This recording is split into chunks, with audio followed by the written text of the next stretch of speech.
Should we pay off rental properties first before primary residence? Ultimately, where should the debt be? So overall, I don't really believe in owning a primary residence unless you have too much money, you don't know what to do with it. I'm a believer of renting. I wrote a big article on this at SimplePassiveCashflow.com/home. I mean, do the math for yourself, guys. Actually, I have a calculator for this. It's at that URL, SimplePassiveCashflow.com/home, but it's this big calculator I created where you're able to put, what is your rents, what is your mortgage payments, and then kind of compares the equity build up, and then what would happen if you would have just done something simple like buy some rental properties, how much the equity would grow, and it kind of compares the two scenarios. And whenever you're trying to figure what should I do, I would recommend just putting it on a spreadsheet and figuring out what the math says first. So whether you pay off the rental properties or the primary residence, it really doesn't matter from like a numbers perspective, because once you buy a property, it just goes in your portfolio anyway, is the way I see it. But from a liability standpoint, I would rather encumber my rental properties with debt first, because that's the higher liability. But here's the problem. This is why you don't really want to pay off your debt, because especially if you own your primary residence and you own it outright, every litigator out there knows exactly where you stand with your debt. There's like things I subscribe to that I can kind of pinpoint how much equity everybody has in their house. I mean, that information is out there for the taking. And when you pay off your primary residence, I mean, you're a sitting duck for all this liability. Of course, there's other things that you can do that we talk about in our masterminds, like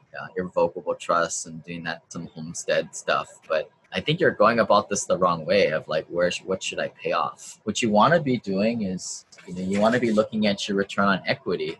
Here's my handy dandy chart that I show a lot of people. But when you first had that rental, you're making a lot of money, maybe 30% on your rentals. But as the appreciation happened and you paid down your mortgage and maybe you paid additional payment, don't do that, because your return on equity is going down. And most people, like after they own it a decade or two, they're making like single digits in terms of return on equity. I have a calculator on this at SimplePassiveCashflow.com/ROE. I'll put it into the Facebook group here too, so you guys can download that. But that's the name of the game as investors, return on equity. Case in point here, I mean, I'm living in this house that my landlord owns outright. They are getting almost like 1 or 2% return on equity. I mean, heck, for that much pain in the butt, worrying if I'm going to move out or not, they probably better be off in a savings bond and making probably double what they are now. It makes no sense to me, but hey, I'll rent from people like that and I'll be on the winning side of it.